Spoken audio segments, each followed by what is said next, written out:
Olá, seja muito bem-vindo, seja muito bem-vinda ao Espaço Mestre Amador aqui do canal Roda de Proa. Nessa 35ª aula, eu trouxe um excelente exercício para complementar os seus estudos. Na verdade, nós vamos dar continuidade à última aula com marcações sucessivas. Só que nessa aula eu vou fazer as marcações sucessivas de dois objetos distintos, com variação de rumo e velocidade. Está bem interessante. Aproveito também para mostrar um ponto notável na carta náutica de prova que poucos candidatos conseguem encontrar. E acredite, pode cair exercício contendo esse ponto notável. Você sabe aonde fica o farolete da ponta da lajinha? Um outro ponto importante na aula é que eu vou mostrar para você como trabalhar com dois esquadros em substituição à régua paralela. Então, fica comigo até o final dessa aula, que eu acredito que vai somar bastante conteúdo nos seus estudos. Para você que está chegando pela primeira vez no canal, meu nome é Sérgio Cosentini, sou instrutor náutico habilitado como capitão amador e você está no canal Roda de Proa, um canal de conteúdo exclusivamente náutico. Então vamos lá, vamos para a nossa 35ª aula. A embarcação Mel segue no rumo verdadeiro 270 graus com velocidade de 10 nós, quando, às 10 horas da manhã, marca o farolete da ponta da lajinha aos 340 graus, enquanto ainda podia ser avistado. Às 10h30, o comandante faz uma guinada, deixando o farol de Cabo Frio a 2,5 milhas de distância pelo través de Boreste.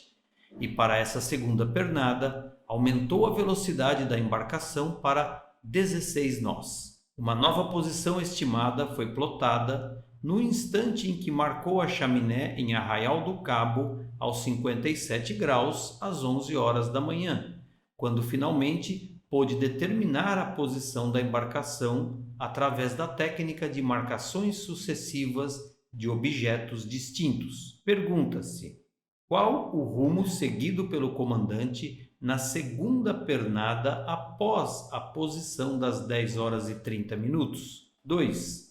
Qual as coordenadas geográficas da posição determinada às 11 horas da manhã?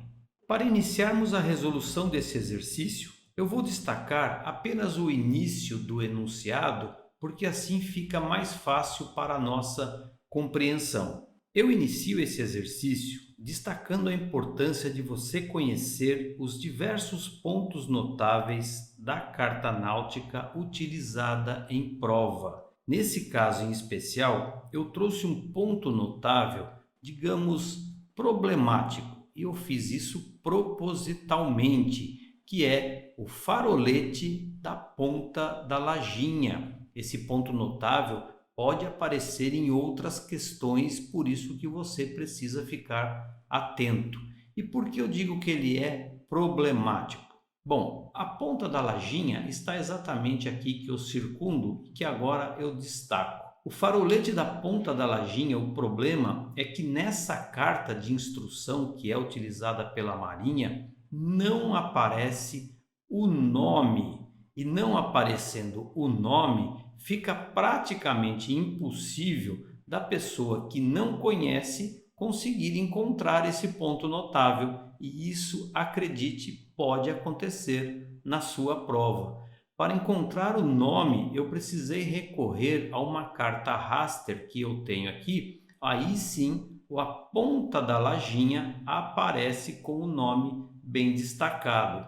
Então, agora fica aí a dica para você poder encontrar com facilidade, caso apareça ou mencione na sua prova o farolete da ponta da lajinha. Ele está imediatamente atrás a Ilha dos Papagaios. Dando sequência ao exercício, então a nossa embarcação tem um rumo verdadeiro de 270 graus com velocidade de 10 nós. Quando às 10 horas ela marca o farolete aos 340 graus. Vamos plotar então essa posição estimada para as 10 horas e deixar registrado também o rumo de 270 com velocidade de 10 nós. Vamos agora fazer a marcação do farolete aos 340 graus.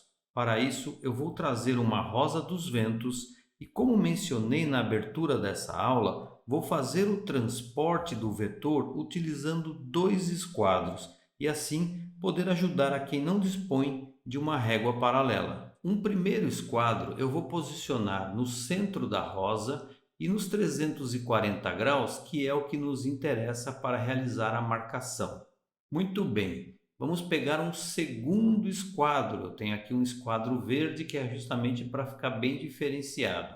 Esse segundo esquadro ele vai servir como guia, portanto, você precisa segurá-lo firmemente contra a carta. Então, pressione o seu dedo aqui nesse esquadro e com a outra mão você vai correr o esquadro azul.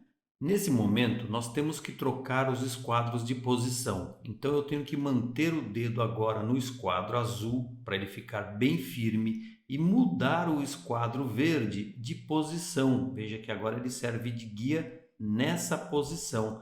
Agora sim, pressionamos o dedo novamente no esquadro verde e corremos o esquadro azul até o farolete da ponta da lajinha, quando então traçamos a nossa linha de posição. Trabalhar com 2 esquadros é um pouco mais trabalhoso, mas você consegue fazer exatamente a mesma coisa que faria com uma régua paralela. Agora que temos a linha de posição plotada, vamos trazer outra parte do enunciado para dar continuidade no exercício.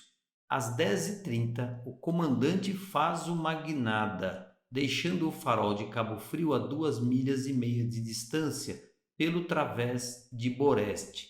Bom, se ele faz uma guinada, ele muda de rumo e eu tenho aqui um horário de 10h30. Portanto, uma das regras da navegação estimada diz que a cada mudança de rumo nós temos que fazer uma nova plotagem de uma posição estimada. Então, o que eu preciso fazer? Eu tenho aqui a velocidade de 10 nós e o tempo de 30 minutos, 10 horas e 30. Eu preciso calcular a distância total navegada. Então, vamos lá. Vamos transformar o tempo em decimal, 30 dividido por 60. Nós temos aqui 0,5, é o nosso tempo em decimal. Distância, tempo vezes velocidade, 0,5 vezes 10. A distância navegada foi de 5 milhas. Então, compasso, escala de latitude, 5 minutos de latitude, representando as 5 milhas, ponta seca do compasso na primeira posição estimada, e agora eu tenho plotado a nova posição estimada às 10h30, que é o momento que o comandante muda o rumo, fazendo a guinada, onde ele vai deixar o farol de Cabo Frio a 2,5 milhas de distância. Nesse ponto, é muito importante a correta interpretação do exercício.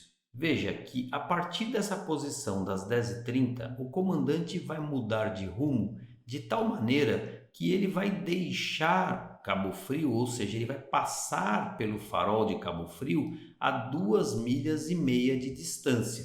Então, a primeira providência é abrir um compasso com 2,5 minutos de latitude, levar a ponta seca desse compasso em cima do farol de Cabo Frio e a outra ponta do compasso vai ficar exatamente aonde a nossa linha de rumo deve passar. Mas será que a posição desse compasso está correta?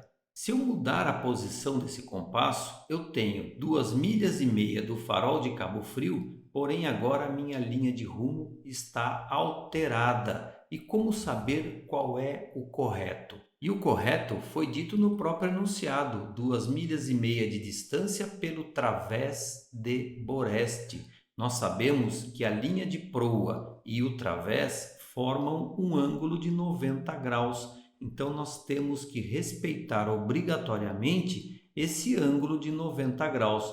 Vou reposicionar o compasso e, com a ajuda agora de um esquadro, eu vou posicionar o esquadro da seguinte maneira. Há uma face exatamente em cima do farol de Cabo Frio e a outra face exatamente em cima da nossa posição estimada. E agora, com a ajuda de um segundo esquadro ou mesmo da régua paralela, basta encostar no esquadro e nós temos aqui então esse ângulo de 90 graus, que é o que nos interessa. Então eu vou plotar aqui a minha linha de rumo e veja, linha de rumo, a marcação que nós fizemos só para ilustrar, não há necessidade de plotar isso, só para mostrar que você tem que respeitar o ângulo de 90 graus, pois assim eu tenho certeza que essa linha de rumo é exatamente a guinada que o comandante fez.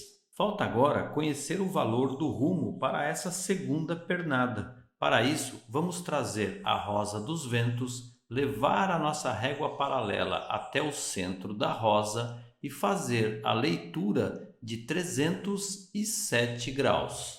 Uma nova posição estimada foi plotada no instante em que marcou a chaminé em Arraial do Cabo aos 57 graus às 11 horas da manhã. O fato de marcar a chaminé faz gerar uma linha de posição. Portanto, precisamos plotar nesse instante, das 11 horas, uma nova posição estimada, atendendo assim à quarta regra da navegação estimada, que diz que uma nova posição estimada deverá ser plotada no instante em que se obtém uma linha de posição. E para plotarmos corretamente essa posição estimada das 11 horas, precisamos calcular a distância navegada do instante das 10h30 para as 11 horas. Então nós temos a velocidade de 16 nós, o tempo de 30 minutos. Mais uma vez, transformando o tempo em decimal, 0,5, distância tempo vezes velocidade, 0,5 vezes 16, a distância total navegada de 8 milhas. Abrindo o compasso em 8 minutos de latitude, vamos deslocar o compasso ponta seca na posição das 10h30 e a outra ponta do compasso revela para a gente a posição estimada das 11 horas da manhã. Precisamos agora encontrar a chaminé em Arraial do Cabo, que está exatamente nesse ponto. Dando um zoom para ampliar um pouco, você pode notar o símbolo que representa a chaminé. E como você vai saber que isso é uma chaminé? Carta 12.000, onde contém todos os símbolos e abreviaturas contidas numa carta náutica. Para fazer a marcação, vamos trazer novamente a rosa dos ventos, régua paralela no centro da rosa, 57 graus. Agora deslocamos a régua paralela até a chaminé. Eu vou usar aqui a base do símbolo na carta como referência. E agora podemos plotar então a nossa LDP, a nossa linha de posição para as 11 horas com 57 graus. Nós temos certeza que estamos em algum ponto em cima dessa linha de posição. Por enquanto ainda não é possível precisar essa posição. Em marcações sucessivas agora, o que nos interessa é a distância navegada entre a primeira posição, lá das 10 horas, até a última posição, às 11 horas. Então vamos traçar aqui uma linha, um vetor, para deixar isso bem representado. A exemplo da aula anterior sobre marcações sucessivas, nós precisamos agora transportar esse vetor dessa distância para o início da primeira linha de posição. Então eu vou posicionar aqui a minha régua paralela, vou deslocar para qualquer ponto dessa linha de posição e a partir dela então eu vou traçar com o mesmo tamanho vetor. Por isso você aí vai utilizar o compasso para auxiliar nessa tarefa.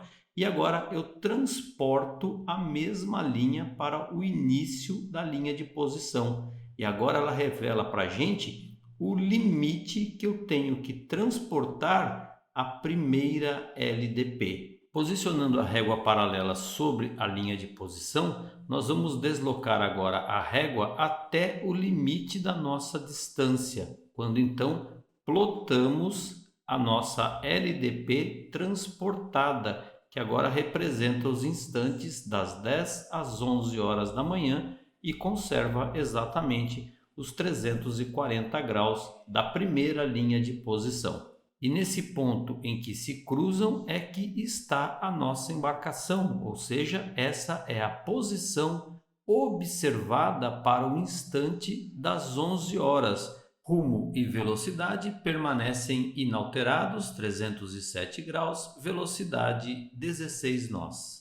Para encerrar o exercício, resta apenas responder as duas questões que foram feitas. A primeira, aliás, já tinha sido respondida, que diz respeito ao rumo na segunda pernada. Esse rumo foi de 307 graus. A segunda questão diz o seguinte: qual as coordenadas geográficas da posição determinada às 11 horas da manhã? Então vamos traçar aqui um paralelo de latitude, onde vamos encontrar 23 graus 1 minuto sul.